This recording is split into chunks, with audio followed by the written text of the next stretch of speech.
आपको मालूम है कि आज की बजट तकरीर में ऑनरेबल चीफ मिनिस्टर साहब ने आरजी मुलाजमीन के हवाले से जो जिक्र किया, उसमें उन्होंने जिन शब्दों का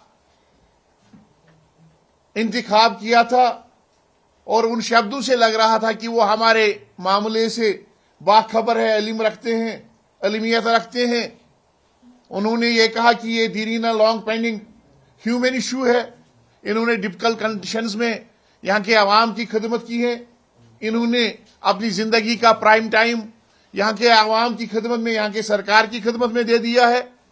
तो और वो भी विदाउट जॉब सिक्योरिटी, ऐसे शब्दों का इंतखाब उन्होंने किया। और सीएम साहब ने अपनी बजट तकरीर में बहैसियत फाइनेंस मिनिस्टर हाउस को एश्योर किया, ये यकीन दहानी दी कि जो कमेटी हमने तश्कील दी है उसके रिपोर्ट की बुनियाद पे हम एक स्ट्रक्चर्ड और फेज्ड रोड मैप सामने लाने जा रहे हैं इन कमिंग पीरियड, और जिसमें उन्होंने रेगुलराइजेशन लफ्ज का इस्तेमाल किया। उन्होंने ये कहा कि डिग्निटी, जॉब सिक्योरिटी और इनके स्टेबल फ्यूचर का उसमें ख्याल रखा जाएगा।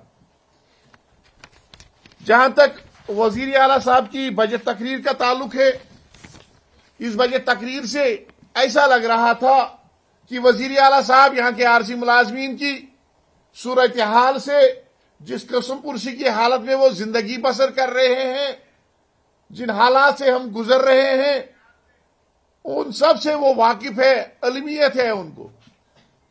तो हमें तवक्का थी कि इस इल्मियत की बुनियाद पे, इस सूरत हाल से जो वाकिफ है, बाखबर है, इस बुनियाद पे हमारी मुकम्मल मुस्तकिली रेगुलराइजेशन का आज के बजट तकरीर में ऐलान किया जाएगा। क्योंकि 11 मार्च 2025 में ही उन्होंने इस चीज का जिक्र किया था कि आने वाले बजट सेशन में हम मुलाजमीन को, आरजी मुलाजमीन को खुशखबरी का सुनाएंगे और इस हाउस के सामने, ऑनरेबल मेंबर्स के सामने एक खाका रोड मैप पेश करेंगे। और हमें तवक्का थी कि आज रेगुलराइजेशन के साथ साथ मुकर्रर करदा वक्त का भी ऐलान किया जाएगा।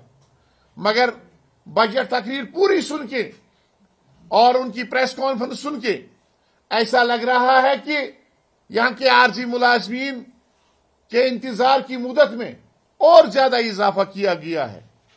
ये इंतजार की मुद्दत में इजाफे के सिवा कुछ भी नहीं है। हम और आज की जो बजट तकरीर थी वजीर आला साहब की बहैसियत फाइनेंस मिनिस्टर, उसने बहुत सारे सवालों को जन्म दे दिया है। हम इलेक्ट्रॉनिक और प्रिंट इलेक्ट्रॉनिक मीडिया के जरिए से इस सरकार से सवाल पूछना चाहते हैं कि कमेटी का रिपोर्ट कब आएगा। जिस कमेटी को आपने 11 मार्च 2025 का ऐलान किया था, जिस कमेटी को कानून करने का ऐलान आपने on the floor of house किया था, 2 कमेटियों का ऐलान हुआ था। एक ऑनरेबल एमएलए के तनख्वाह में इजाफे के लिए और एक्स एमएलए के पेंशन में इजाफे के लिए, एनहांसमेंट के लिए की गई थी। उसका रिपोर्ट आ गया, उस पर शायद इसी बजट में फैसला किया जाएगा और इनकी तनख्वाह 3,01,000 की जाएगी। और जो उसी वक्त कमेटी आरजी मुलाजमीन की मुस्तकिली के हवाले से बनाई गई, उसमें मुकर्रर वक्त किया गया था कि 6 महीने के अंदर अंदर चीफ सेक्रेटरी साहब रिपोर्ट पेश करके, रोड मैप तैयार करके हाउस के सामने और पब्लिक के सामने रखेंगे। लेकिन हम आज आपके माध्यम से पूछना चाहते हैं कि उस कमेटी का रिपोर्ट कब आएगा। अगर आपने 6 महीने दे थे तो 6 महीने के बजाय आज 11वां महीना चल रहा है, रिपोर्ट कहां है? अगर उसमें टाइम लग सकता है, क्या सरकार की तरफ से अभी तक कोई ऑर्डर सामने आ गया है जिसमें उनको यह कहा गया कि आप इस मुद्दत तक, इस माह तक रिपोर्ट पेश कर सकते हैं? या कोई डायरेक्शन ऐसी गई है जनरल एडमिनिस्ट्रेटिव डिपार्टमेंट की तरफ से या सरकार की तरफ से जिसमें उस कमेटी को वाजिया हिदायत दिए गए हैं कि आप कब रिपोर्ट पेश करोगे? उनसे पूछा गया है? इस हवाले से तो सरकार खामोश है। और दूसरी बात, जिस रेगुलराइजेशन लफ्ज का आज वजीर आला साहब ने इस्तेमाल किया। कौन सी रेगुलराइजेशन पॉलिसी वो बनाने जा रहे हैं? क्या उस पॉलिसी में वो सारे मुराद होंगे जो यहां के कन्फर्म्ड एम्प्लॉयज को दिए जा रहे हैं, जिसमें हमारा बेसिक पे है, ग्रेड पे है, डीए है, मेडिकल है, एचआरए है, सीसीए है, जिसमें 2.5 दिन की इजाफी तनख्वाह है, यूटी बनने के बाद जो मरकजी मुलाजमीन को मुराद दिए जा रहे हैं, जो यहां के कन्फर्म्ड एम्प्लॉयज मुराद ले रहे हैं, children education allowance, transport allowance, higher education allowance, जो मुराद यहां के मुलाजमीन ले रहे हैं, क्या इस पॉलिसी में, हम पूछना चाहते हैं, क्या इस पॉलिसी में वो होंगे?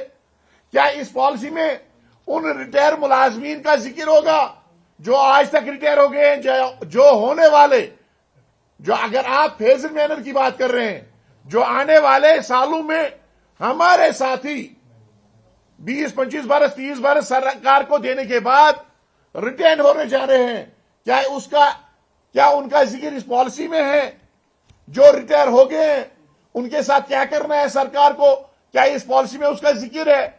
जो दौरानी ड्यूटी शहीद हो गए हैं, आपने परसों ही देखा होगा, यहां के आरजी मुलाजमीन ने कोई भी कसर बाकी नहीं रखी, दिन रात मेहनत करके शदीद बर्फबारी में, भारी बर्फबारी में आवाम तक पीने का पानी 6 फुट 7 फुट बर्फ काट के आवाम तक पीने का पानी बहम पहुंचाया। वाटर सप्लाई, बिजली, आपने तरसीली लाइनों पे देखा होगा, हमारा एक आरसी मुलाजिम भाई, उसने तरसीली लाइन को मरम्मत करते करते अपनी जान दे दी, जान शहादत नोश किया उसने। इस तरीके से कई अफराद जो आज तक दौरान ड्यूटी शहीद हो गए हैं, क्या उनका जिक्र इस पॉलिसी में है? जो लोग उम्र भर के लिए नाखेज हो गए हैं, जिनके बाजू कटे हैं, जिनके हाथ कटे हैं, जिनके टांगे कटे हैं, जो उम्र भर के लिए आपने अफरादी खाना पर बोझ बने हुए हैं, उनकी दवाई का खर्चा, मुख्तलिफ खर्चात उनके, क्या उनका इस पॉलिसी में जिक्र है? जिस स्टेबल फ्यूचर की आपने बात की है, वो स्टेबल फ्यूचर क्या है? जिन लोगों को आप इंतजार कर रहे हैं, अगर आप फेजल मैनर में रेगुलराइजेशन करना चाहते हैं, जिन लोगों को रेगुलराइजेशन के लिए, रेगुलराइज होने के लिए इंतजार करना पड़ेगा, उनके लिए तनख्वाह में इजाफा किया गया नहीं किया गया? आज के बजट सेशन में मिनिमम वेज एक्ट के हवाले से कुछ नहीं किया, कहा गया। डिप्टी सीएम साहब ने कहा था कि 2022 में मिनिमम वेज एक्ट का इतलाक यहां पे हो गया। उस वक्त के वजीर लेफ्टिनेंट गवर्नर साहब मनोज सिन्हा साहब ने, मैं आपकी इंफॉर्मेशन के लिए बताना चाहता हूं, उन्होंने जो कमेटी उस वक्त तश्कील दी थी मिनिमम वेज में एनहांसमेंट के लिए, उसने 6 महीने, विजय भटनागर साहब उस कमेटी के चेयरमैन थे, उन्होंने 6 महीने एक्सरसाइज करके 11 रुपए का इजाफा किया। क्या वो 11 रुपए के इजाफे को मिनिमम वेज एक्ट का नाम दे रहे हैं? और उन्होंने अपनी तकरीर में परसों एक सवाल के जवाब में ऐवान असेंबली में यह कहा था कि जब मरकज में मिनिमम वेज लागू होगा, ऑर्डर इशू होगा, तो यहां पे भी होगा। मरकज ने 26 सितंबर 2025 को मिनिमम वेज का ऐलान किया है। उन्होंने 800 से लेकर 883 से लेकर 1035 रुपया पर डे के हिसाब से आरजी मुलाजमीन को मुकर्रर किए उजरत, वो अभी तक यहां पे लागू नहीं किया गया है। आप मिनिमम वेज किसको नाम दे रहे हैं? और जो लोग अब रेगुलराइजेशन, जो सरकार रेगुलराइजेशन सामने लाने जा रही है, जिन लोगों को आप इंतजार करना पड़ेगा अपनी रेगुलराइजेशन का, उनको तब तक मिनिमम वेज क्या दिया जाएगा? सरकार से हमारा यह सवाल है। फेज्ड मैनर्स क्या है? कितने फेजेस में हमारे आरजी मुलाजमीन को रेगुलराइज किया जाएगा? कितने मरहलों में किया जाएगा? कितने लोगों को कब, कैसे, उनकी वेरिफिकेशन किस लेवल पे होगी? कहीं ऐसा ना हो जो SRO 520 में 61,000 मुलाजमीन के हवाले से जो पॉलिसी बनाई गई थी, जिसमें हमारे साथ वादा किया गया था कि इसमें 7th पे कमीशन की इंप्लीमेंटेशन के बाद अमेंडमेंट किए जाएंगे, तरमीम इसमें किया जाएगा।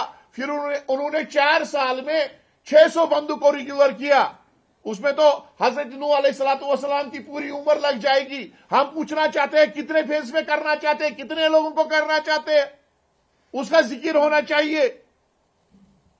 क्या ये रेगुलराइजेशन अगेंस्ट वैकेंट पोस्ट्स होंगी? क्या ये रेगुलराइजेशन सुपरनमरी पोस्ट्स के अगेंस्ट होगी? क्या ये रेगुलराइजेशन इसमें प्रमोशन के मौके होंगे या नहीं होंगे, क्योंकि पिछले जो रिपोर्ट्स थे उनमें यह लिखा गया था कि चेंज ऑफ डिजिग्नेशन नहीं होगी, उसमें यह कहा गया था कि ये प्रमोट नहीं होंगे 20-25 बरस के बाद। क्या आज की जो रिपोर्ट है उसमें क्या है क्या नहीं है?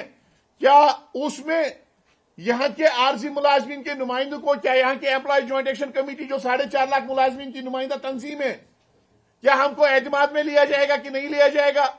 एक अफसोस तो यह भी है कि प्री बजट डिस्कशन में सारे स्टेक होल्डर्स को लिया गया, लेकिन मुलाजमीन के मुतालबात के हवाले से जो बात आज बजट में रखनी थी, इस हवाले से हमारे साथ कोई सलाह मशवरा नहीं किया गया।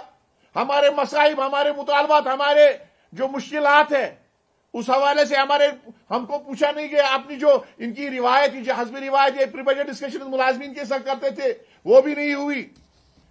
अब हमारा